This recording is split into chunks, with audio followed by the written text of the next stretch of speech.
অনেকেই আমাকে জিজ্ঞাসা করে, আচ্ছা দিদি, আলুর পরোটা কি তুমি এই দুটোকে একসাথে দিয়ে করবে? অর্থাৎ এটার উপরে কি এইটা দিয়ে করবে? না রে বাবা, না।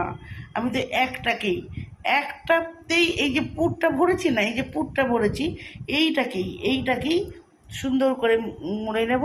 মুড়ে নিয়ে বাস বেলে নেবো গোল গোল করে। দেখো, একটাও কিন্তু ফেটে ফুটে যায়নি, একটাও বেরিয়ে যায়নি।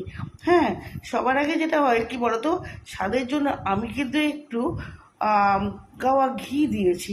একটু ঘি দিলে কি হয় বলতো, সুন্দর আর একটা স্বাদ আসে।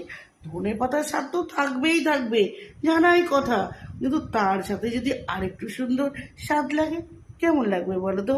আর বাস মুচ মুচ করে বানাও, সাথে সাথে কি দিয়ে, সস দিয়ে কিংবা টক দই দিয়ে সার্ভ করে দাও। সকালে ব্রেকফাস্টও হবে, রাত্রে খাবারও খেতে পারো। Tata, bye bye.